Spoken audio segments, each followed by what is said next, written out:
성경 66권을 한 주에 한 권씩 살피게 됩니다. 저희가 이 작업을 하는 목적은 우선은 제 자신이 궁금해서 그래요. 성경이 정말 예수 그리스도에 대한 구속사적인 그런 내용으로 가득 차 있는가 제 자신이 궁금하고요.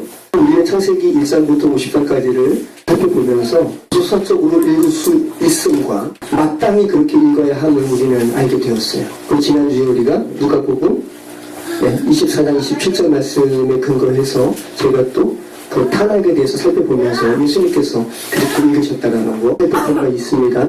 제가 구속사적으로 성경을 읽는 것에 대하여 사람들이 어떻게 반응하는가 잠깐 봤는데, 구속사적으로 성경을 읽는 것에 대한 단점을 주장하는 이들의 주장이 있는데요. 이렇게 주장하더라고요. 어떤 부분이냐면 성경은 그리스도에 대하여만 증거하고 있다라는 식으로 읽는 것은 오류라는 거예요. 성경은 그리스도에 대한 부분 말고도 다른 것에 대한 이야기도 하고 있다는 겁니다. 여러분 어때요? 맞는 말이죠? 맞는 말이에요. 그죠? 자, 성경에 그리스도에 대한 주제 말고도 많이 찾을 수 있겠죠? 그 고대 전쟁사라든지 또 인간의 여러 가지 감정들, 사랑, 배신, 그리고 또 창세기 초반에는 각종 동물들의 기록, 또 고대 도시 등등에서 하나님께서 인간을 구원하시는 구원사 말고도 성경에 굉장히 많은 주제가 있습니다. 자, 그런데 여러분 정리가 되지 않으세요? 여러분도? 제 말씀 들으면서 그래, 근데 그거 성경에서 찾는 게 뭐가 중요하지? 라는 생각 안 들으세요? 자연스럽게 정리가 되잖아요. 성경에서 우리가 찾아야 되고 우리가 읽어야 되는 것은 한 영혼에게 있어서 하나님께서 인간을 구원하시는 그 구원사 말고 의미 있게 우리가 찾아야 할 것이 뭐가 있겠습니까? 우리가 찾아야 할 것은 도리어 성경 속에서 파편처럼 흩어진 것들을 그리스도로 통일되고 정리되어야 하는 것이 마땅하지 않습니까? 그죠? 저는 다시금 더 우리가 구속사적으로 읽어야지 성경을. 우리가 사는 인생은 한정되어 있는데 그 시간 가운데 어떻게 보고 싶은 주제만 뽑아 읽나, 구속사적으로 읽어야지라는 생각을 더 강하게 갖게 되었습니다. 우리는 지난주에 구약 39권을 예수께서도 읽으셨던 책이라는 사실을 우리는 아벨과 사가랴의 흘린 순교의 피에 대한 기사를 살펴보면서 알게 된 바 있습니다. 그래서 제게 드는 생각이 이런 생각이 들더라고요. 어린이였던 예수님은 완전한 인간으로 오셨기 때문에 아기, 유아기 과정을 다 겪으셨습니다. 어린 예수님께서 타락, 구약 성경을 읽으시면서 느끼셨을 감격과 그리고 성경의 이야기가 예수님 자신의 이야기라는 것을 깨달으셨을 때 예수님께서 갖게 되셨을 감격, 이런 것이 어떤 것이었을까 생각이 되더라고요. 그죠? 예수님께서 이게 당신을 향한 기사라는 것을 읽으시면서 깨달으셨을 거 아니에요. 얼마나 놀라운 감격이 있었을까, 그런 생각을 제가 지금 말씀드리는 겁니다. 그래서 가만히 보면 예수 그리스도의 인생의 핵심적인 순간에는 항상 성경이 언급돼요. 굉장히 놀랍습니다. 예수님께서 어린아이였을 때 기사는 단 하나밖에 없거든요. 12살 때 항상 부모님과 함께 6월절에 예루살렘 성전에 갔단 말이죠. 그런데 성전에서 제사 드리고 이렇게 오는데 예수님의 육신의 부모 마리아와 요셉이 예수님을 찾아보니까 없는 거예요. 그죠? 그래서 다시 예루살렘 성전으로 갔더니 거기서 예수님께서 그 성경의 선생님들과 토론하는 거죠. 질문도 하고 이야기 듣기도 하면서. 근데 사람들이 예수님의 그 지혜로움과 그 명석함에 탐복하더라 라는 기사가 있었죠. 그 요셉과 마리아가 걱정이 돼가지고 너 왜 여기 있니? 그랬더니 예수님께서 뭐라고 그러셨습니까? 아버지의 집에 제가 있어야 할 것이 마땅한지 알지 못하셨습니까? 라고 이야기했죠. 이것이 바로 유아기에 단 한 번 나오는 예수님에 대한 기사예요. 그래서 우리는 이 기사를 통해서 예수님께서 30세 공생애를 시작하시기 전까지 얼마나 탄핵에 대한 깊은 묵상과, 그죠? 그 성경에 대한 구속사적인 그 맥락으로 성경에 대한 깊은 이해를 가지셨는지, 이미 그렇게 공생의 삶을 하기 위해서 준비하셨는지 우리는 알게 되는 거죠. 자, 그러시면서 이제 30세가 되셔서 공생애를 시작하셨을 때 또 성경이 언급되죠. 누가복음 4장 18절로 21절 말씀 우리 같이 읽어보겠습니다. 주의 성령이 내게 임하셨으니 이는 가난한 자에게 복음을 전하게 하시려고 내게 기름을 부으시고 나를 보내사 포로된 자에게 자유를 음란 자에게 다시 보게 함을 전파하여 눌린 자를 자유롭게 하고 주의 은혜를 전파하게 하려 하심이라 하셨더라. 책을 덮어 그 맡은 자에게 주시고 앉으시니 회당에 있는 자들이 다 주목하여 보더라. 이에 예수께서 그들에게 말씀하시되 이 글이 오늘 너희 귀에 임하였느니라 하시니. 네, 이 말씀이 포로된 자에게 자유를 눈먼 자에게 다시 보게 하며 전파하여, 이게 이사야 말씀인데 유대인들은 그들의 이 구세주 메시아 오실 것을 이 말씀 읽을 때마다 아주 고대했단 말이죠. 소망했던 말씀이에요. 그리고 예수님께서 공생애를 시작하시는 첫 스타트로 회당에서 이 글을 찾아서 회당에 있는 사람에게 죄를 달라 하시고 이 글을 찾아서 읽으시는 거예요. 그 사람들이 얼마나 귀를 섭get하게. 지금 예수라는 사람이 읽는 저 구절은 우리가 그토록 소망했던 메시아에 대한 구절인데 예수님께서 뭐라 그러시는 거예요? 내가 읽은 이 글이 오늘날 너희 귀에 응했다. 그 말 하니까 어떻게 되는 거죠? 사람들이 예수님을 죽이려고 했습니다. 믿어서 떨어뜨려서 죽이려고 했어요. 근데 하나님의 섭리로 피해서 나오셨죠. 자, 공생의 시작도 성경이 언급되고 있습니다. 그리고 공생애를 마치시는 십자가상에서의 예수님의 마지막 일성은 뭡니까? 예수께서 십자가에서 영원히 이제 하나님께로 돌아가시기 전 육체의 마지막 호흡을 할 때 예수님의 그 가상치명 중에 마지막 예수님의 일성 한마디는 뭐예요? 다 이루었다. 그죠? 뭐가 다 이루었다라는 거예요? 성경에 기록된 자신이 이루어야 할 구원 사역을 다 이루었다 하시고 운명하셨습니다. 요한복음 19장 30절 예수께서 신 포도주를 받으신 후에 이르시되 다 이루었다 하시고 머리를 숙이니 영원히 떠나가시더라. 보세요 여러분, 제가 예수님의 어린아이 시절, 공생의 시작 시절, 그리고 십자가상에서의 마지막 일성 제가 읽어드렸죠. 그 다음에 부활 후 엠마오로 가는 제자들에게 말씀하시면서 이것도 말씀하셨죠. 자, 부활 후에 제자들에게 말씀하신 것도 뭡니까?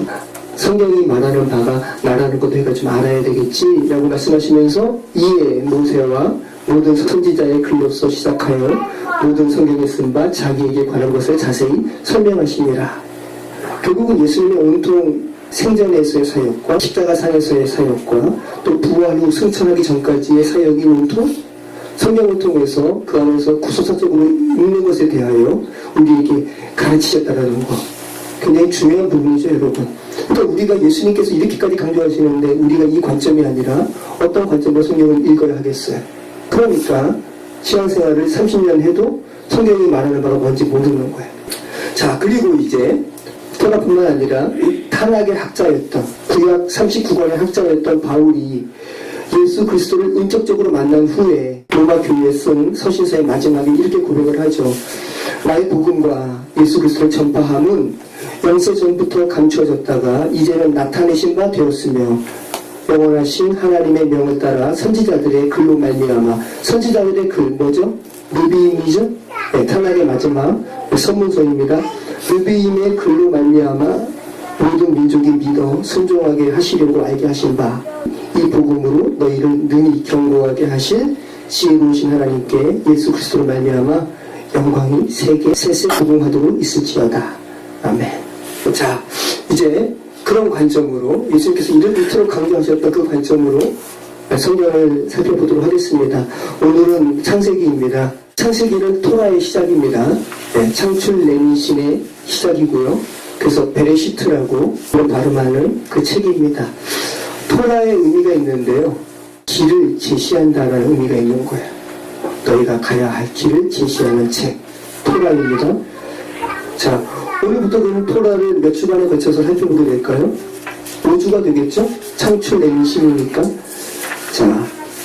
자, 토라, 다른 말로 하면 모세 오경이라고 하고 또 다른 말로는 뭐라 그러죠? 율법서라고 합니다. 자, 여러분, 율법이라고 하면 어떤 마음이 드세요? 좀 딱딱한 마음이 들죠? 딱딱한 마음이 드는데 신약 성서에서 이 율법에 대하여 두 가지로 이야기하고 있습니다. 하나는 율법이 그림자라는 거예요. 히브리서 10장 1절 율법은 제가 적어놨나요? 네. 네, 한번 같이 읽어볼까요? 율법은 장차올 좋은 일의 그림자일 뿐이요 참 형상이 아니므로 해마다 늘 드리는 같은 제사로는 나오는 자들을 언제나 온전하게 할 수 없느니라. 자, 율법이 뭐라고요? 그림자라고요. 그림자는 참 형상이 아니죠? 여기 이렇게 제 손에 그림자가 있잖아요. 이 손의 그림자의 참 형상은 제 손이죠. 그죠? 율법은 그림자라고요. 율법서는 그림자라고요. 모세오경은 그림자라고요. 토라는 그림자라고요. 바울은 또 율법에 대해서 뭐라고 이야기합니까? 몽학 선생이라고 그러는 거예요. 초등교사라는 겁니다. 우리 갈라디아서 3장 24절 같이 읽겠습니다. 이같이 율법이 우리를 그리스도께로 인도하는 초등교사가 되어 우리로 하여금 믿음으로 말미암아 의롭다 함을 얻게 하려 합니다. 자, 율법이 뭐라는 겁니까? 초등교사, 몽학 선생, 누구께로 안내하는, 예수 그리스도께로 안내하는. 그러니까 우리는 율법서를 읽으면서 당연히 누구에게로 가야 되는 거죠? 예수 그리스도께로 가야 되는 거예요. 여기서 다른 주제를 찾으면 안 되는 겁니다. 그죠?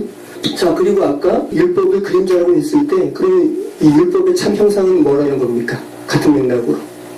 예수 그리스도라는 거죠. 그죠? 세계 시작은 아무래도 뭐가 되겠습니까? 창조가 되겠죠?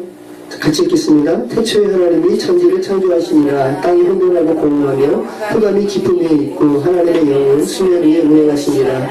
하나님이 이르시되 빛이 있으라 하시니 빛이 있었고. 자, 태초와 관련된 말씀은 이미 많이 말씀드렸습니다. 시간의 가장 처음이 태초가 아니에요. 시간도 하나님께서 창조하신 것이기 때문에 그 시간을 넘어서는 것이 태초입니다. 그래서 우리를 지으신 태초의 근원 안에서, 그래서 그 안에 들어가면 사는 거예요. 그래서 바울은 뭐라고 표현했냐 하면 그리스도 안에서라고 표현을 했죠. 그 민수기에서는 이것을 도피성으로 표현했고, 부지 중에 살인죄를 저지른 사람은 그로 들어가는 거예요. 그럼 사는 겁니다. 자, 그러면 여러분, 부지 중 고의로 살인을 저지르지 않은 사람만 들어가야 사는 건데, 도피성은. 자, 그럼 여러분은 도피성에 들어갈 자격이 있어요, 없어요? 여러분 지금까지 죄를 많이 지셨는데 꼭 사람 죽여서만 살인이 아니라 마음으로 미워해도 살인이라고 예수께서 말씀하셨잖아요. 그럼 여러분이 지금 살인죄를 저지른 살인범인들인데, 여러분 지금까지 지내오시면서 그런 죄들을 고의로 지었어요? 아니면 부지중에 지으셨어요? 여러분이 부지중에 지으셔요? 정말로? 여러분이 정말 다른 사람 미워하고 그럴 때 아우 나도 모르게 미워했네 라고 해요? 아니면 일부러 미워해요? 고의로 미워하죠, 우리는. 우리는 부지중에 죄 짓지 않아요, 여러분. 사람 미워할 때 부지중에 미워해요? 아니면 고의로 미워해요? 고의로 미워하죠. 내 마음속에 미워할 마음이 드니까 미워하기로 작정하고 미워하는 거 아니에요. 때로는 손을 부들부들 떨면서. 그죠? 자, 그러면 예수님을 십자가에 못 박은 사람은 예수님을 고의로 십자가에 못 박았어요? 아니면은 부지중에 못 박았어요? 고의로 못 박았어요, 고의로. 근데 예수님은 그들을 가리켜 뭐라고 부르셨습니까? 십자가상에서 아버지 저들의 죄를 용서해 주십시오. 저들이 알지 못해서 저를 십자가에 못 박습니다. 우리는 분명히 고의로 예수님을 못 박고 우리는 분명히 고의로 사람을 죽이는데, 우리가 그럼에도 불구하고 도피성 속으로 들어갈 수 있는 이유는, 그죠?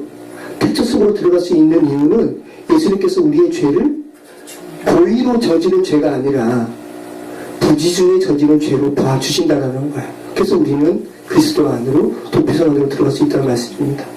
자, 태초 다음으로 여러분 창세기 1장에서 혹시 읽으시면서 아른거리시는 하나님의 음성이 있다면 어떤 것일까요? 빛이 있으라. 저 같은 경우는 빛이 있으라입니다. 자, 단순히 캄캄한 우주 공간에 빛이 있으라 말씀하신 것이 아님을 우리는 살펴본 바 있습니다. 그죠? 물리적인 빛이 아니라 혼돈과 공허와 어둠 속에 있는 여러분들의 영혼 가운데, 여러분들이 지금까지 예수 그리스도를 모르셨다면, 빛이신 예수 그리스도를 모르셨다면 여러분의 지나온 삶이 혼돈과, 그죠? 공허와 흑암이었죠. 그 가운데 빛이 있으라 말씀하신 하나님의 말씀이 바로 창세기 1장 서두에 나오는 그 말씀인 것이죠. 무슨 고린도후서 4장 6절 말씀 읽겠습니다. 어두운 데에 빛이 빛이라 말씀하셨던 그 하나님께서 예수 그리스도의 얼굴에 있는 하나님의 영광을 아는 빛을 우리 마음에 비추셨느니라. 그죠? 바울이 이렇게 해석하고 있잖아요. 그 하나님을 모르고 예수 그리스도를 몰랐던 우리 마음에 그리스도의 얼굴에 있는 하나님의 영광을 아는 빛, 예수 그리스도의 구원 사역을 알게 되는 그 빛이 바로 창세기 1장에 빛이 있으라 하시네 빛이 있었고 라는 그 말씀이야 라고 바울이 해석하고 있습니다. 그리고는 창세기 서도에는 1일부터 6일까지의 창조 사역을 하십니다. 단순한 물리적인 24시간의 반복을 말하는 것이 아님을 우리는 말씀드린 바 있고요. 가장 먼저 빛이 있을 것을 말씀하시고 우리가 빛이 있으라 말씀하신 그 음성을 듣기 전에는 내 삶은 혼돈 가운데 뒤섞여 있었습니다. 그러니까 이 성경의 표현대로 한다면 윗물과 아랫물이 뒤섞여 있었어요. 근데 하나님께서 그걸 자랑하시는 거예요. 윗물에 속한 것은 윗물로 보내고 아랫물에 속한 것은 아랫물로 보내는 겁니다. 그러면서 마른 땅이 드러나게 하세요. 묻이 드러나게 하시는 것이 제3일입니다. 지금 창세기 1장에서는 그냥 묻이라고 표현했지만 이 똑같은 아바사라는 단어를 출애굽기에서는 홍해 말씀으로 말씀하시면서 마른 땅으로 표현하세요. 마른 땅으로 번역을 했어요.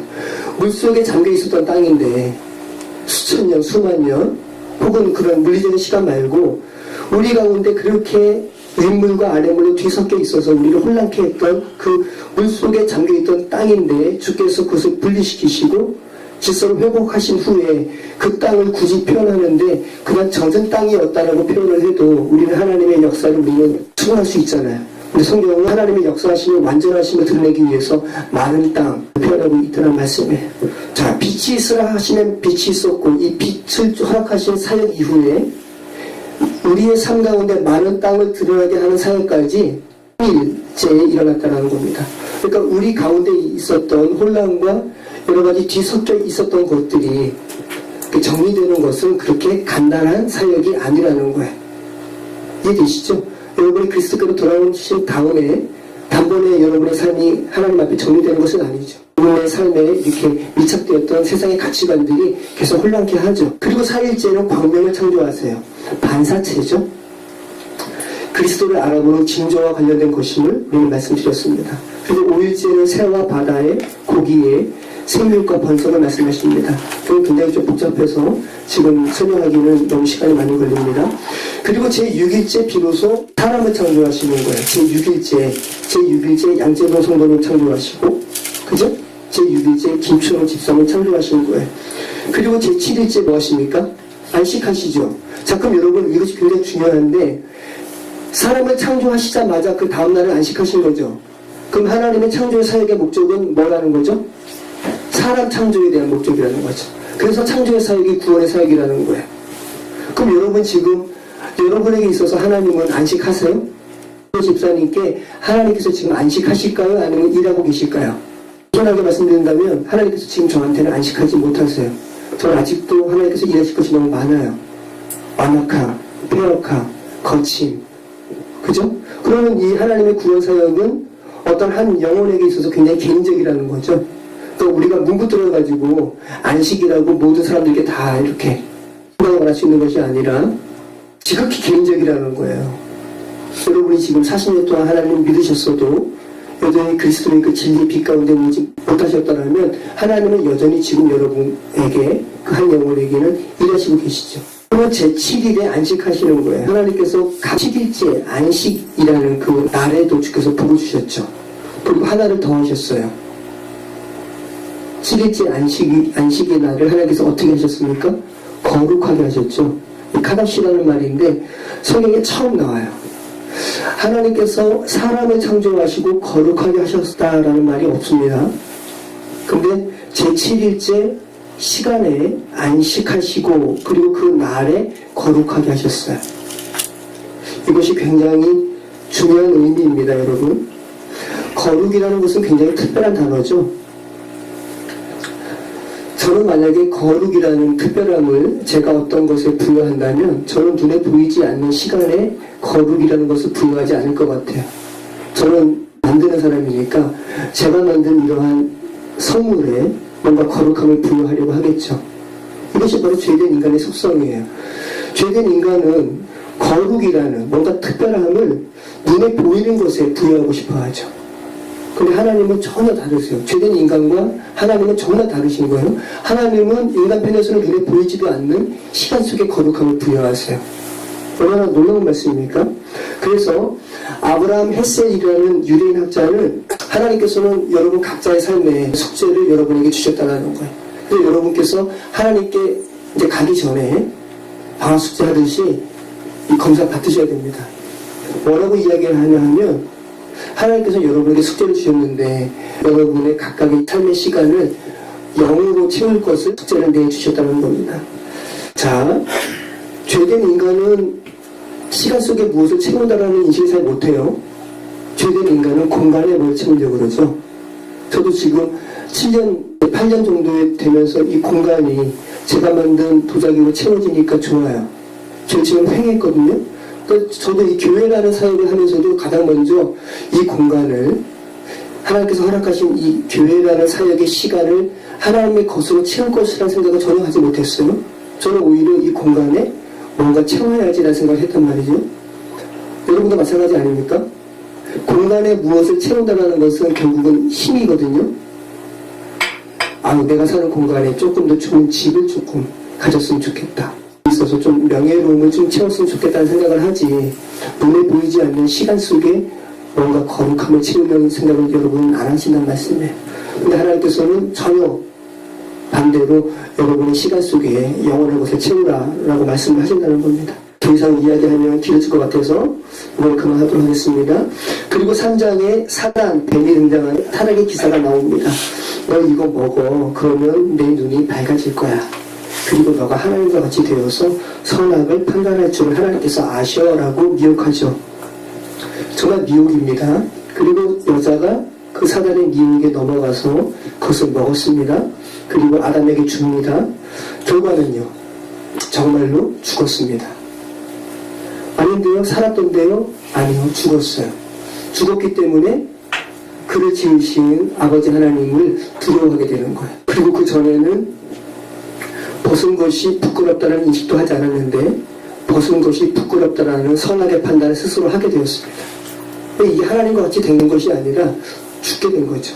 사단의 미혹에 넘어간 겁니다. 그런 아담에게 하나님께서 그런 아담을 회복시키시는 질문을 하십니다. 창세기 3장 9절 말씀입니다. 여호와 하나님이 아담을 부르시며 그에게 이르시되 내가 어디에 있느냐. 자, 하나님께서는 우리에게 질문하시는 하나님이세요. 그래서 이 질문을 곰곰이 여러분이 살피시면 참 우리를 향하신 하나님의 사랑을 느낄 수가 있는데, 나무 사이에 죽어서 하나님을 두려워해서 숨은 아담과 하와에게 하나님께서 부르십니다. 아담아, 내가 어디 있느냐. 자, 하나님께서 아담이 어디 있는지 몰라서 물으신 건 아니겠죠. 어디 있느냐라는 질문은 너 어디 숨었니? 못 찾겠다 꾀꼬리가 아니라, 그죠? 너 지금 하나님을 피해서 숨은 너의 자리가 어디니? 라고 묻는 거죠. 베품으로 다시 돌아오라는 말씀이죠. 하나님과 그의 이탈되어 있던 삶의 자리를 주 앞으로 되돌리는 질문인 것이죠. 그리고는 하나님이 묻습니다. 너의 벗은 것이 부끄러운 거라고, 악이라고 같이 판단을 하게 된 게 무엇 때문이니? 라고 물으세요. 내가 먹지 말라 명한 그 나무 실과를 먹었니? 너와 나는 하나인데 하나된 관계에서 먹은 다음이 너한테 발생한 거니? 라고 물으시는 거죠. 그리고는 아담에게 막 책망하는 것이 아니에요. 역으로 그럼 너와 나와의 관계의 어그러짐이 어디서부터 비롯된 거니? 라고 아담 스스로 발견하게끔 하십니다. 아담이 뭐라고 그러냐면 당신이 내게 준 그 여자 하이수아 라고 하면서 핑계대는 것이 아니에요. 그래서 이제 하나님께서 하와에게 말씀하시는 거예요. 너는 어떻게 해서 이것을 먹게 되었니? 그랬더니 여자도 하나쉬, 그 뱀, 저 뱀이 저를 깨워서 먹게 했습니다. 그러니까 이것도 핑계가 아니란 말이죠. 그랬더니 하나님께서는 사단에게 가서는, 뱀에게 가서는 너 왜 이렇게 했니? 라고 물으시는 게 아니에요. 하나님은 아시니까 뱀에게는 바로 사형 선고를 내리시죠. 너가 여자의 후손의 발꿈치를 묶게 될 거지만 여자의 후손은 너의 후손의 머리를 박살낼 거야. 그러니까 하나님께서 우리에게 말씀하시는 너가 왜 이렇게 했니?라는 것은 우리를 책망하시는 말씀이 아니라 너의 그러한 나와의 관계성에서의 죽음의 원인이 어디로부터 기인됐는지 너 스스로 알도록 하시는 배려라는 것을 우리는 알 수 있는 거죠. 자, 그 다음에는 여러분 창세기 4장에는 이제 가인에 대한 기사가 나오는데요. 자, 가인이 동생 아벨과 함께 예배를 드렸는데 자신의 예배는 연락되지 않는 거예요. 그런데 아벨의 예배는 연락됩니다. 그랬더니 질투심에 불타서 아벨을 죽이죠. 그 다음에 이제 또 하나님께서 가인에게 나타나셔서 아담의 기사처럼 질문하세요. 이번에는 너 어디 있니가 아니고 뭡니까? 내가 무엇을 하였느냐. 행위를 이야기하죠. 우리 같이 한번 읽어보겠습니다. 이르시되 내가 무엇을 하였느냐. 내 아우의 핏소리가 땅에서부터 내게 호소하느니라. 네. 자, 그러면 우리가 이 말씀이 아담을 살리시는 말씀처럼 가인을 살리시려는 하나님의 배려임을 우리는 또 알 수가 있는데요. 행위자로서의 지금 살인죄를 저지른 가인 아닙니까? 행위를 범했단 말이에요. 살인죄의 행위를 범했는데 행위자로서의 가인의 현 위치를 하나님께서 스스로 알도록 하고 계셔요. 그죠? 우리는 살아가면서 모두 어떤 행위를 하잖아요. 그 행위의 그 경중에 따라서 우리는 죄의식을 갖고 살아가죠. 어떤 것은 깊은 죄의식, 어떤 것은 약한 죄의식. 그죠? 그래서 아벨을 고의로 죽인 가인에게 내가 무엇을 하였냐라는 이 질문은 가인을 책망하시고 질책하시는 질문이 아니라 가인, 너가 아벨을 죽인 그 행위가 무엇인지 너는 아니? 라는 질문이에요. 이 가인의 행위에 대해서 신약이 또 재해석을 하고 있거든요. 이런 것이 굉장히 중요하죠. 요한일서 3장 12절 가인같이 하지 말라. 그는 악한 자에게 속하여 그 아우를 죽였으니 어떤 이유로 죽였느냐? 자기의 행위는 악하고 그의 아우의 행위는 의로움이라. 자, 요한일서 기자가 이 창세기 4장에 대해서 재해석하려는 거예요. 가인이 누구에게 속했다는 겁니까? 악한 자에게 속했다. 아담처럼. 그죠? 아담과 하와는 악한 자에게 살아나오시기 미혹되었죠. 똑같이 지금 가인의 행위도 악한 자에게 악한 자와 연루가 되어 있음을 지금 말하고 있죠. 악한 자에 속했기 때문에 가인의 행위가 악했다라고 이야기하고 있습니다. 그래서 지금 하나님께서 가인을 향한 질문은 아담과 하와에게 질문하신 것처럼 어디서부터 잘못되었는지 그 스스로 가인이 알도록 살피도록 하는 배려의 질문이라는 것을 우리는 알 수 있게 되는 거죠. 왜냐하면 자신의 행위의 진원지를 알아야 그죠? 그 해결책을 또 우리가 궁구할 수 있는 거 아닙니까? 가끔 사건 사고를 통해서 TV에 범죄자들이 나오잖아요. 그런데 이렇게 인터뷰를 하죠. 기자가 묻죠. 왜 이렇게 했습니까? 라고 할 때 여러분 그런 질문, 그런 대답 들어보신 적이 있으신가요? 잘 모르겠습니다. 여러분 악은 분명한 실체를 가지고 있어요. 분명한 실체를 가지고 있는데 근데 악은 사단 나으시는 그 악 스스로는 나타내지 않고요. 사람의 인격을 통해서 그 악이 현실화됩니다. 그런데 그 악이 사람의 인격을 통해서 현실화될 때 정작 그 사람은 그 악과 자신을 구별할 능력이 없어요. 내가 지금 뭐 하는 거지? 내가 어떻게 된 거지? 그리고는 잘 모르겠습니다 라고 이야기하는 거예요. 그래서 잘 모르겠다는 그들의 말이 정직한 겁니다. 그런데 하나님께서는 정확하게 질문하세요. 너가 잘 모르겠다라는 그 질문 정확한 거 아니야. 너는 악에게 속했다는 것을 알도록 하시는 거죠. 왜? 사람은 하나님의 형상으로 지음받았으니까. 그렇다고 해서 여러분이 다 난 죄 없어요. 악에게 속했기 때문에 사단에게 속했기 때문에 라고 핑계할 수 없습니다. 여러분의 죄는 여러분의 삶을 통해서 회개해야 되는 거예요. 사람에게 잘못했으면 사람에게 변상해야 되고 그죠? 그런데 사람에게 그 잘못을 묻고 끝나면 안 된다는 거예요. 세상은 사람에게 잘못 묻잖아요. 사람에게 선고 내리고. 근데 하나님은 사람에게 잘못 묻고 끝나는 것은 잘못된 거야. 마땅히 그 잘못에 대한 책임은 져야 되지만 그 죄가 기인하게 된 것은 사람이 악한 자에게 속했기 때문이야 라고 말씀하고 계시다라는 겁니다. 근데 어떤 사람들은 그건 핑계라고 이야기하는 거예요. 아니고요. 성경이 정확하게 이야기하는 겁니다. 하나님은 하나님의 형상대로 우리를 지으셨어요. 근데 그 하나님의 형상을 파괴하는 사단, 악한 자, 미혹하는 자가 있다고 성경이 이야기하고 있죠. 그래서 우리는 내가 무엇을 하였느냐라는 이 질문이 가인을 살리기 위한 하나님의 질문임을, 배려임을 우리는 알 수 있는 겁니다. 자, 그리고 창세기는 5장 이후에 계보, 톨레돗이 등장합니다. 자손, 출생, 계보라는 말입니다. 톨레돗이라는 말은 구약에 39번 정도 사용되고 있어요. 노아의 사적은 이러하니라. 이 사적 톨레돗이고요. 셈의 후예는 이러하니라. 톨레돗입니다. 데라의 후예는 이러하니라. 톨레돗이고요. 아브라함의 아들 이삭의 후예는 이러하니라. 톨레돗. 야곱의 약자는 이러하니라. 다 톨레돗이에요.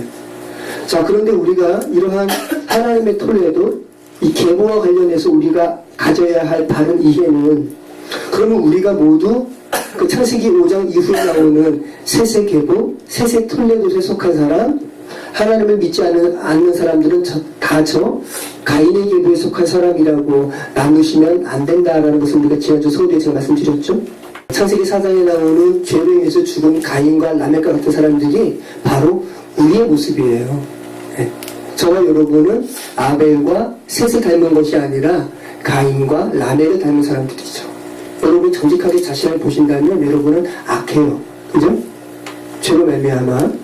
근데 그럼 그들을 하나님께서 예수 그리스도의 구원의 사역으로 우리를 하시는 걸 여러분이 좀 인지를 하셨으면 좋겠습니다. 창세기 4장의 가인과 그 후손의 기사와 창세기 5장의 셋의 자손의 기록에는 몇 가지 차이가 있는데, 가인의 자손의 기록에는 몇 년을 살고 몇 세에 죽었다라는 기록이 없습니다. 그 죽음의 기록이 없어요. 그럼 여러분 가인의 자손들은 뭐 죽지 않았다는 소리인가요? 그건 아니죠. 죽었을 거예요. 그런데 성경 기자는 가인의 자손, 구원받지 못하고 결국은 그 죄로 인해서 뒹굴다가 죽는 사람들은 그 죽음의 날을 굳이 기록할 필요성을 못 느꼈습니다. 그들의 생애가 여호와 앞에 기억되지 않았어요. 얼마나 허망하고 얼마나 안타까운 죽음입니까? 그죠?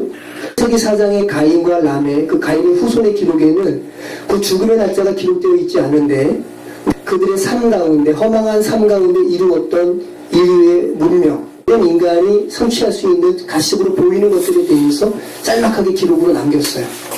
자, 그런데 창세기 5장의 셋의 자손의 기록에는 그런 인간으로서의 어떠한 높일 만한 명예나 성취 같은 것들을 기록하고 있지 않고요. 단순하게 그들의 죽음을 반복해서 기록해요. 우리 한번 같이 읽어보겠습니다. 아담은 130세에 자기의 모양 곧 자기의 형상과 같은 아들을 낳아 이름을 셋이라 하였고, 아담은 셋을 낳은 후 800년을 지내며 자녀들을 낳았으며 그는 930세를 살고 죽었더라. 셋은 105세에 에노스를 낳았고 에노스를 낳은 후 800년을 지내며 자녀들을 낳았으며 그는 912세를 살고 죽었더라. 자, 셋의 자손의 이 계보는 그냥 그들이 몇 세 살고 죽었다라는 기록의 반복밖에 없죠. 그죠? 정확하게 그들의 생애 수가 기록되어 있죠. 가인의 후에는 정확하게 그들의 생애 수가 기록되어 있지 않았어요. 그래서 하나님 앞에 기록되지 않았습니다. 근데 지금 셋의 자손은 셋은 얼마큼 살았고 아담은 얼마큼 살았고, 그죠? 이런 것들이 다 정확하게 기록되어 있죠. 그러니까 그들의 인생이 하나님 앞에 어떻게 됐다는 거죠? 기억하신 바 되었다는 거죠. 그리고 죽음에 대한 기사가 나오는 거예요. 본질적인 의미로는 우리가 죄된 세상으로 태어나서 다시 하나님의 사람으로 회복되는 데 있어서 반드시 거쳐야 하는 죽음이라는 것을 지금 성경이 명시하고 있는 것이고, 그죠? 옛사람이 죽음의 과정을 반드시 거친 사람이었다라는 것을 지금 말씀하고 있는 거죠. 그리고 창세기 6장입니다. 창세기 6장은 노아의 방주의 기사인데 역창조예요. 이른바 역창조. 창조 기사에서 밖으로 나왔던 것들이 첫째 날, 둘째 날, 셋째 날 하면서 주께서 창조하신 것들이 창세기 6장의 구원을 의미하는 방주 속으로 들어가는 기사에서는 다시 창조기사에서 나왔던 것들이, 밖으로 나왔던 것들이 다시 방주 속으로 들어가는 거야. 이 방주는 예수 그리스도를 의미하거든요. 도피성처럼. 만물의 근원 속으로 다시 들어가는 거야. 죄로 인해서 쇠퇴하게 된, 죄로 인해서 멸망하게 된 운명에 처한 것들이 다시 창조의 근원 속으로 들어가는 겁니다. 그러니까 그리스도 안으로 들어가는 것이고요. 하나님의 사랑 속으로 들어가는 거야. 그래서 노아의 방주의 재원 이야기하면서, 그죠? 뭐 길이는 몇 척이고 높이는 몇 척이고 그래서 너비는 몇 척이고 이렇게 기록했는데, 이 노아의 방주의 이 재원의 기사를 바울은 재해석했죠. 하나님의 사랑의 크기와 높이와 너비로 표현했었죠. 그리스도 안으로 들어간다는 것은 모든 것의 시작이고 마침 속으로 들어가는 것이기 때문에, 그죠? 모든 것의 근원으로 들어간다는 것을 생각해 보세요. 여러분의 번민도 그 속으로 들어가는 겁니다. 다시 재창조가 이루어지는 거죠. 어떤 갈등이나 번민도 그 존재의 힘을 잃고 들어가는 거예요. 여러분께서 그리스도 안으로 들어간다는 것을 잘 생각을 해보세요. 우리는 많은 번민과 아픔이 있는데, 그런 번민과 아픔의 근본적인 힘이 그 설 자리를 잊어버리는 그런 하나님의 사랑의 능력 속으로 우리가 들어가게 되는 것이죠. 창세기 12장 말씀 같이 읽겠습니다. 여호와께서 아브라함에게 이르시되 너는 너의 고향 친척과 아버지의 집을 떠나 내가 내게 보여줄 땅으로 가라. 내가 너로 큰 민족을 이루고 내게 복을 주어 네 이름을 창대하게 하리니 너는 복이 될지라. 너를 축복하는 자에게는 내가 복을 내리고 너를 저주하는 자에게는 내가 저주하리니 땅의 모든 족속이 너로 말미암아 복을 얻을 것이라 하신지라. 자, 이것이 소위 말하는 콜링의 기사인데요. 아브라함을 죄된 세상에서 한 사람, 죄로 인해서 죽은 사람들에게 믿음을 보여주기 위해서 한 사람을 택하셨죠. 아브라함을 택하셨습니다. 우리가 모두 아브라함처럼 갈대아 우르에서 지금 콜링받은 사람들이죠. 근데 여러분, 여기 1절에서 3절에는 우리말에는 번역되지 않는 중요한 의미가 있는데요.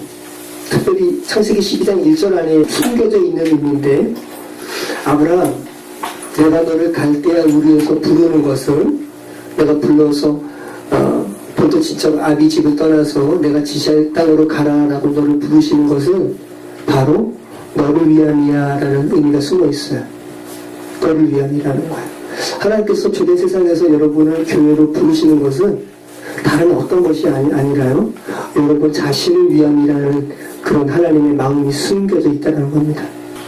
여러분이 하나님의 자녀 되는 것은 다른 이유가 아니라, 야, 너가 내 자녀로 회복되는 것은 너를 위함이지 라는 것을 말씀하고 계시다는 것이죠. 창세기 16장 8절에는 또 하나님께서 질문을 하십니다. 이르되 사례의 여종 하가라, 내가 어디서 왔으며 어디로 가느냐? 그가 이르되 나는 내 여주인 사례를 피하여 도망하나이다. 굉장히 중요한 인생론적 질문이죠. 너는 어디서 왔고 너는 어디로 가고 있니? 라는 질문을 하나님께서 하시는 거잖아요. 그죠? 자, 여러분의 자녀, 또 여러분도 혹시 이 질문을 하나님께 들으신다면 굉장한 복이 있습니다. 왜냐하면 그 질문과 그 답을 몰랐다면 하나님께서 가르쳐 주실 것이기 때문에. 그죠? 근데 오늘 본문에서 여호와의 사자가 하갈에게 하는 질문은 모호한 질문이 아니에요. 물음에 답이 있습니다. 그냥 하가라 라고 묻지 아니하시고 하가를 규정하시죠. 누구의 여정? 사례의 여정 하가라. 자유를 추구하는 너 하가라 라고 이야기하고 있지 않고, 여기서 하갈은 인간의 행위를 의미하는 율법을 의미해요. 바울이 갈라디아서에서 이렇게 해석을 합니다. 그리고 사례는 그냥 포악한 여주인, 인간 사람을 의미하는 것이 아니라 하나님의 은혜를 의미합니다. 자, 행위를 추구하는 너 율법주의, 너 하가라. 너는 너 혼자서 독립적으로 존재할 수 있는 것이 아니라 너는 은혜의 종이야 라고 이야기하는 거죠. 얼마나 복된 말씀입니까? 여러분에게 한번 적용해 보시죠. 그냥 아무개야 라고 하지 아니하시고 하나님께서 흙인 너 아무개야 라고 말씀하시는 거죠. 너가 흙이라는 것을 알 때, 너를 빚으신 하나님께서 계시다는 것을 너는 인지하게 될 거야 라는 질문이죠. 얼마나 복된 질문입니까? 자, 여러분 기억하시죠? 창세기 16장에서 여호와의 사자는 질문을 2개 했습니다. 사례의 여종 하가라, 너는 어디서 왔고 어디로 가니? 라는 질문 2개 했죠. 근데 하가는 지금 거기에 대한 답을 몇 개 합니까? 답을 하나만 하는 거예요. 나는 여주인 사례를 피해서 도망합니다. 나는 내가 출발한 은혜였어요. 그죠? 근데 나는 지금 어디로 가니라는 하나님의 질문에 대해서는 하가는 대답하지 못하죠. 저는 어디로 가고 있는지는 몰라요. 그죠? 여러분이 하나님의 이 출발점을 하나님으로 여러분이 명확하게 인식을 하게 될 때 여러분의 정착점도 여러분이 알게 되는 것이죠. 그래서 행위로 말미암는 은혜가 아닌 행위를 추구하는 사람들은 그 정착지를 자기가 대답할 수가 없어요. 그래서 계속 자신의 행위를 쌓는 거예요. 그죠? 108번 절하는 겁니다. 뭔가 이렇게 계속 뭘 하는 거예요. 자, 창세기 22장 11절 말씀 우리 같이 한번 읽어보겠습니다. 여호와의 사자가 하늘에서부터 그를 불러 이르시되 아브라함아 아브라함아 하시는지라. 아브라함이 이르되 내가 여기 있나이다 하매 사자가 이르시되 그 아이에게 내 손을 주지 말라. 그에게 아무 일도 하지 말라. 내가 내 아들 내 독자까지도 내게 아끼지 아니하였으니 내가 이제야 내가 하나님을 경외하는 줄을 아노라. 제가 타이틀을 구속사의 절정이라고 이야기했잖아요. 자, 이 장면이 뭐냐 하면 아브라함이 칼로 자기 아들 이삭을 하나님 저 믿음 있어요. 제 믿음 한번 보세요 라고 하면서 내려치기 직전입니다. 네. 구속사의 절정에 십자가 사건을 이 필요가 있는 사건이에요. 여러분 구원이 누구로부터 임합니까? 하나님으로부터 임하죠. 그래서 그 구원은 누가 준비하셔야 돼요? 하나님이 준비하셔야 돼요. 여호와 이레가 이 구절에서 나오는 거예요. 그리고 하나님께서 허락하셔야 되는 거예요. 구원은 사람이 자기 행위로 하나님 제 믿음 보세요. 하나님께서 지금 저 이삭 제 아들 죽이라고 하시는군요. 제물로 바치라고 하시는군요. 저 바칩니다. 보세요. 자, 이 아브라함의 행위가 이루어지면 이 결국 구원에 대한 말씀인데 그 구원에 대하여 인간이 자기 행위를 보탤 수 있다는 것을 의미하는 것이잖아요. 믿음 보세요. 제가 제 아들 제물로 잡습니다. 자기 행위를 보탤 수 있다는 것을 이야기하는 것이죠. 그래서 하나님께서 막으시는 거예요. 구원은 조금이라도 보탤 수 있는 것이 아니야라는 것을 가르쳐주기 위해서 막으시는 거예요. 그리고 제물은 내가 이미 준비했어 라고 말씀하시죠. 그 다음에 아브라함이 뒤를 돌아다 보니까 숯불에 걸린 뭐가 있었습니까? 어린 양이 있었죠. 그래서 아브라함이 뭐라고 이야기하는 거예요? 여호와 이레라고 이야기하는 거죠. 성도의 구원은 그 자신이 자신의 죄의 대가, 죽음을 직접 치러서 이루어지는 것이 아니라 하나님께서 준비하신 어린 양의 죽음을 통해서 이루어지는 것이죠. 그래서 세례 요한이 예수님께서 강에 거니시는 것을 보시고 세례 요한의 제자들에게 보라 하나님의 어린 양이로다 라고 이야기하는 겁니다. 창세기 24장 57절 말씀은 어떤 거냐면요. 그들이 이르되 우리가 소년을 불러 그에게 물으리라 하고 리브가를 불러 그에게 이르되 내가 이 사람과 함께 가려느냐? 그가 대답하되 가겠나이다. 이 말씀은 뭐냐 하면 아브라함의 노종이 이삭의 부인을 이렇게 찾으러 지금 이제 하란 땅으로 메소포타미아로 왔습니다. 나홀의 손으로. 그런데 이 아브라함의 노종이 그 이삭의 부인이 될 리브가를 하나님의 인도하심으로 만나는 거죠. 만났는데 그 다음날 되니까 바로 그 딸 리브가를 데리고 가겠다고 하는 거예요. 자, 여러분에게 딸이 있는데 갑자기 낯선 사람이 와가지고 다음날 하룻밤 묵고 가더니 자기 딸을 데려가겠다고 하는 거 아닙니까? 그게 이해가 돼야 안 돼요. 상식적으로 말이 안 되죠. 그래서 그들이 이야기하는 거예요. 그러지 말고 며칠 동안만이라도 좀 더 우리 딸 지금까지 우리가 키웠는데 좀 더 있게 해주시오. 참 상식적인 질문이잖아요. 그랬더니 아브라함의 노종은 뭐라고 그러냐면 당신 딸에게 물어보세요 그러는 거예요. 그랬더니 그 리브가의 오빠가 리브가에게 물어봅니다. 야, 지금 너 이 낯선 사람 따라서 너의 그 신랑 될 사람 이삭과 결혼하러 지금 바로 갈래? 그랬더니 리브가가 뭐라 그러는 거죠? 예, 저 갈게요 라고 그러는 거예요. 네. 참 이게 그러니까 단순한 남자와 여자의 결혼 이야기가 아니라 성경은 그리스도를 우리의 신랑으로 교회를 그리스도의 신부로 이야기합니다. 그 이야기라는 것을 성경이 말하고 있는 거거든요. 자, 여러분 보세요. 문맥을 보시면 따님에게 물어보세요. 그리고 리브가가 저 따라갈게요 라고 이야기합니다. 그랬더니 그 다음에 그 리브가의 식구들이 거기에 대해서 아쉬워하는 이야기를 하는 것이 아니라 복음에 대한 이야기를 하죠. 그죠? 자, 같이 한번 읽어볼까요?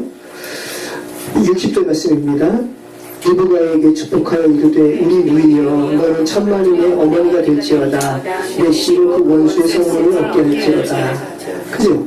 이 창세기 3장 15절 말씀과 맥락이 같죠. 이 복음의 말씀이라는 거예요. 그리스도와 교회에 대한 말씀이라는 겁니다. 자, 그리고 재미있는 구절이 있죠. 창세기 25장 29절. 야곱이 죽을 쑤었더니 에서가 들에서 돌아와서 심히 피곤하여 야곱에게 이르되 내가 피곤하니 그 붉은 것을 내가 먹게 하라. 그러므로 에서의 별명은 에돔이더라. 여러분이 많이 아시는 말씀인데 에서와 야곱의 이 장자권에 대한 이야기죠. 자, 30절에서 에서의 별명을 뜻하는 에돔이라는 이름이 비롯된 구절에 정도 생각할 수 있는데 29절에 야곱은 죽을 쑤었죠. 네, 나지드란 말이에요. 나지드. 자, 그런데 에서는 장자죠. 사냥하고 왔더니 배가 고픈 거예요. 그래서 야곱아 그 죽 좀 줘라고 이야기하는 거 아닙니까? 그런데 이제 야 그 죽 좀 줘, 나지도 좀 줘라고 이야기하지 않고요. 성경은 뭐라 그러냐면 야 그 붉은 것 좀 줘라고 하는 거예요. 그 붉은 것, 뭐 팥으로 죽을 수 없는지 몰라도 그것이라고 이야기합니다.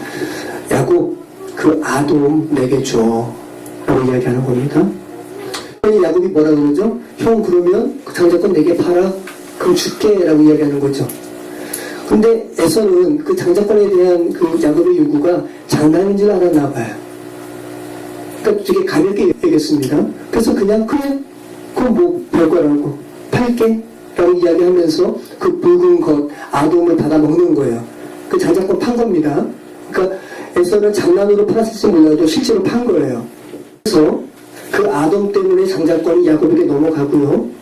그 붉은 것, 아돔을 취했다 해서 그 에서의 별명이 뭐가 되냐 하면 에돔이 되는 거예요. 에돔. 다 같은 겁니다. 그 에돔 족속은 이스라엘 족속을 회방하는 족속이 돼요. 자, 여러분 붉은 것은 뭐죠? 아돔입니다. 그 붉은 것 좀 줘. 아돔. 자, 흙은 뭡니까? 아담하죠? 네, 아담아예요. 자, 아담이 뭡니까? 아담아에서 온 거예요. 우리 사람 아담, 붉은 것. 하나님께서 흙으로 빚은 존재가 붉은 사람이라고요. 아담. 세상의 것을 의미합니다. 세상 것, 붉은 것. 그 붉은 건 놔줘. 세상적인 건 놔줘. 장자권 더 줄게. 라는 말이죠. 31절 야곱이 이르되 형의 장자의 명분을 오늘 내게 팔라. 에서가 이르되 내가 죽게 되었으니 이 장자의 명분이 내가 무엇이 유익하리요? 야곱이 이르되 오늘 내게 맹세하라. 에서가 맹세하고 장자의 명분을 야곱에게 판지라. 야곱이 떡과 팥죽을 에서에게 주매 에서가 먹으며 마시고 일어나 갔으니 에서가 장자의 명분을 가볍게 여기니더라. 네. 그래서 신약 성서는 이 장자권을 판 에서의 행위를 망령된 행위였다고 이야기하고 있어요. 그래서 베벨루스라는 말인데 거룩하지 않은, 일반적인, 경건하지 않은 이라는 의미입니다. 그래서 저는 이 베벨루스라는 에서의 행위를 망령된 것이라고 이야기하는 이 성경 기자의 이 단어 베벨루스를 통해서 굉장히 하나님의 백성인지 어떤 사람이 혹은 저와 여러분 자신이 하나님의 백성인지 아닌지를 살피는 굉장히 중요한 단어 같아요. 그죠? 하나님의 자녀는 하나님께 관계된 것에 대한 민감함이 있어요. 그래서 에서처럼 망령되이 가볍게 그것을 파는 것이 아니라 다른 사람이 볼 때는 저 사람은 참 이상하네. 저게 뭐라고 저렇게까지 여길까라는 민감함이 하나님의 자녀에게 있다는 것이죠. 그러니까 여러분 각자에게 하나님께서 말씀하신 여러분이 하나님의 자녀라는 것을 말씀하신 어떤 것이 있는데 거기에 대해서 여러분이 에서처럼 생각하는지 야곱처럼 생각하는지 좀 살펴볼 필요가 있다는 것이죠. 자, 28절 야곱이 자기에게 이르되 여호와께서 과연 여기 계시거늘 내가 알지 못하였도다. 이에 두려워 이르되 두렵도다. 이곳이요 이것은 다름 아닌 하나님의 집이요 이는 하늘의 문이로다 하고. 그건 일반 광야였습니다. 루스였어요. 아몬드라는 명확하지 않은 그냥 지명의 이름이었습니다. 그런데 야곱이 에서가 장자권을 뺏긴 후에 자기를 죽이려고 하니까 이제 외삼촌의 집으로 도망하려고 하다가 광야에서 잠을 잤습니다. 잠을 잤는데 꿈을 꿨어요. 하늘이 열리고 하늘에서부터 사닥다리가 땅에까지 떨어진 다음에 하나님의 사자가 오르락내리락 하는 거야. 그 꿈을 꾼 다음에 야곱이 고백하는 겁니다. 두렵도다. 이곳이요 하나님의 집이로다 라고 이야기하는 거예요. 그래서 그 루스 이름 없던 그 지명이 벳엘이 되었습니다. 하나님의 집 베델이 되었습니다. 그 저와 여러분의 모습을 이야기하는 거예요. 양재건 성도님이 하나님의 집이 되시는 거예요. 그죠? 네, 김혜원 집사님께서 하나님의 집이 되시는 겁니다. 창세기 32장 29절. 자, 우리 31절 말씀만 같이 읽겠습니다. 그가 분이엘을 지날 때 해가 돋았고 그의 허벅다리로 말미암아 절었더라. 이 말씀 뭐냐면 야곱이 자 이제 라반의 집에서 떠나서 다시 이제 자기 아버지의 집 이삭의 집으로 향할 때 에서를 만날 것에 대한 두려움으로 떨었잖아요. 그런 가운데 야복 강가에서 하나님의 사자 하나님과 씨름하는 장면이죠. 그랬더니 하나님께서 어떻게 사람에게 지겠어요. 근데 야곱이 너무 끄덕이게 내게 복 주시옵소서 그처럼 내가 당신을 놓아주지 않겠습니다 라고 하니까 야곱의 환도뼈라고 그러죠. 거기를 이렇게 쳤습니다. 근데 단순히 뼈가 아니라 원문은 우리 생명의 근원을 의미하는 생식기를 의미합니다. 거기를 쳤어요. 그 다음에 지금 야곱이 고백하는 거예요. 야곱이 청하에 이르되 당신의 이름을 알려주소서. 하나님의 사람이죠. 그 사람이 이르되 어찌하여 내 이름을 묻느냐 하고 거기서 야곱에게 축복한지라. 그러므로 야곱이 그곳 이름을 분이엘이라 하였으니 그가 이르기를 내가 하나님과 대면하여 보았으나 내 생명이 보존되었다 함이더라. 분이엘은 뭐냐 하면 파님이라는 얼굴과 엘이라는 하나님과의 합성어예요. 죄된 사람은 하나님을 보면 죽습니다. 그죠? 그래서 베드로도 신성이 계시된 예수 그리스도를 보고 주여 나를 떠나소서 나는 죄인이 이로소이다. 모세도 하나님 영광 보여주십시오 라고 하니까 하나님께서 너 나 보면 죽어 라고 이야기하면서 바위 틈에 숨기시죠. 근데 야곱이 하나님을 봤어요. 근데 야곱이 죽어서 살았어요. 그 고백하는 거예요. 그죠? 그러므로 그 이름을 파니엘, 분이엘이라고 하고 그러면서 창세기 32장 31절 말씀이 아주 상징적인 이야기를 하는 겁니다.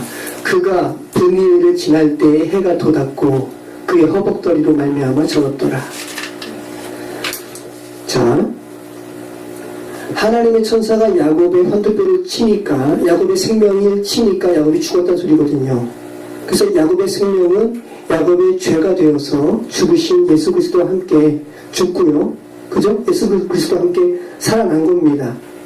이스라엘로 살아난 거예요. 하나님의 생명으로서 살아났습니다.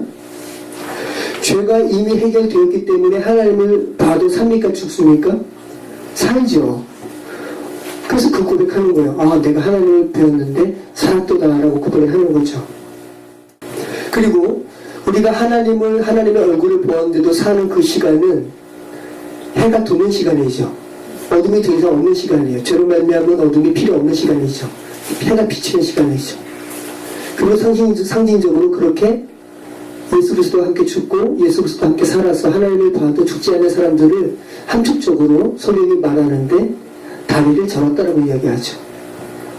그러니까 물리적으로는 환도뼈를 쳤기 때문에 다리를 절었다라고 표현하는 것이지만 실질적으로 우리 그리스도인들은 다리를 저는 사람들인 거예요. 그죠? 우리를 의지하는 것이 아니라 우리는 누구를 의지하는 겁니까? 예수 그리스도를 의지하는 것이고 굳이 나무를 이야기한다면 십자가를 의지하는 사람들인 것이죠. 아주 상징적인 말씀이 창세기 32장 29절 말씀인 것입니다. 열두 아들의 완성이죠. 자, 레아의 소생은 야곱의 장자 루벤과 그 다음 시므온과 레위와 유다와 이사갈과 스불론이요. 라헬의 소생은 요셉과 베냐민이요. 라헬의 여종 비라의 소생은 단과 납달리요. 레아의 여종 실바의 소생은 갓과 아셀이니 이들은 야곱의 아들들이요. 봤다 말하면서 그에게 낳은 자더라. 의미를 한번 읽어보실게요. 루벤 보라 아들이다. 나의 괴로움을 공고하시도다. 루벤 들으사. 레위 연합하다. 유다 여호와를 찬송하리로다. 이사갈 하나님께서 내게 그 값을 주셨다. 스불론 후한 선물을 주시도다. 요셉 더하실 것이다. 베냐민 오른손의 아들. 단 억울함을 푸시려고. 납달리 시름 경쟁. 갓 복되도다. 아셈 기쁘도다. 자, 우리가 살펴본 바 있는데 이 이름이 하나같이 아들을 출산함에 대한 것과 관련된 기사였죠. 자, 우리가 하나님의 아들로 회복되면 그죠? 보라 아들이다. 자, 우리는 하나님과 연합하는 존재죠. 하나님의 아들은 그죠? 우리가 하나님의 아들로 되니까 여호와를 찬송하리로다. 후원 선물을 주셨다. 오른손의 아들이다. 억울함을 푸셨다. 그죠? 그리고 하나님의 아들로 되기 위해서 우리는 씨름하죠. 그리고 우리가 하나님의 아들 되었으면 우리가 어떤 존재죠? 복된 존재죠. 그걸로 인해서 여러분 기쁘시죠. 그러니까 다 하나님의 아들로 회복되는 것과 관련된 이름임을 우리가 알게 됩니다. 자, 창세기 43장 32절 말씀은 여러분 이제 거의 끝났습니다. 그들이 요셉에게 따로 차리고 그 형제들에게 따로 차리고 그와 함께 먹는 애굽 사람에게도 따로 차리니 애굽 사람은 히브리 사람과 같이 먹으면 부정을 입음이었더라. 이 말씀은 어떤 거냐 하면 온 세상의 구원자 예수 그리스도를 예표하는 사모다 바네아가 11 형제를 다 만나서 12 형제가 다 회합이 이루어졌습니다. 그래서 애굽인들 시종들한테 야, 잔치 좀 차리라고 했습니다. 그리고 사모다 바네아가 야, 너희는 따로 먹어? 라고 이야기하지 않았어요. 그리고 오늘 본문 보면 애굽인들이 그 구원의 잔치를 의미하거든요. 12 아들이 모인 것은 구원을 의미해요. 그 구원의 잔치상을 차리면서 히브리인들과 같이 먹으면 부정을 입었더라. 아유, 저 교회 그러니까 이제 가증히 여기는 거예요. 세상 사람들은. 그러면서 그 구원의 잔치에 참여하지 않는 구절이에요. 여러분, 세상은, 죄된 세상은 정말 거룩한 것을 제시하면 어떻게 여기냐 하면 와, 그렇게 귀한 것이 있어 라고 이야기하지 않고요. 가증히 여겨요. 정말 진리가 드러나면 그 진리를 가증히 여기는 거예요. 근데 지금 보십시오, 여러분. 요셉이 자기 형제들과 잔치를 누리는 이 시간은 애굽인들의 입장에서는 전혀 다른 시간이에요? 아니면 같은 시간이에요? 같은 시간이에요. 바로 옆에서 구원의 잔치가 벌어지는데 자기는 그 구원의 잔치를 가증히 여겨서 자신만의 음식을 따로 차려 먹는 거죠.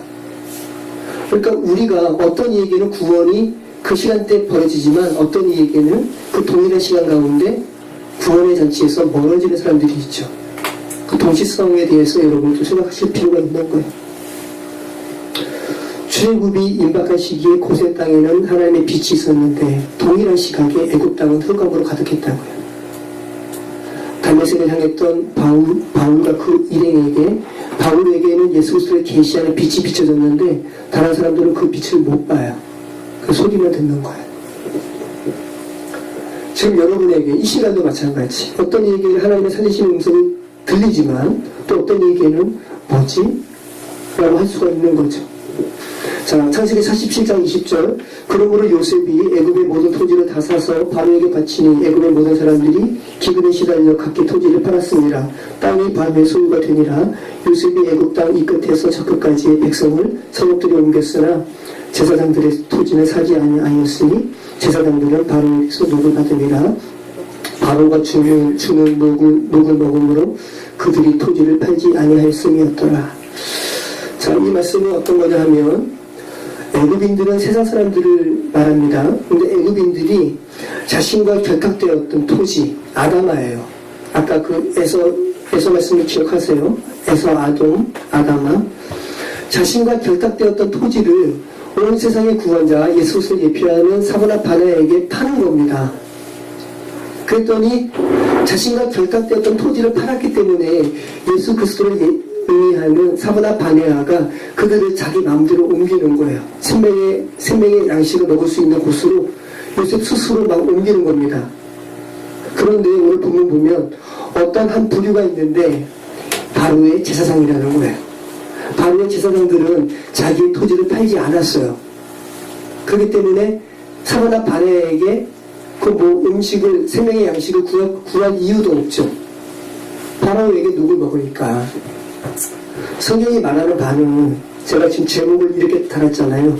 자신이 싫다는데 하나님의 생명의 양식을 이렇게 이야기를 해도 자신이 싫다는데 나 그 양식 필요 없다니까.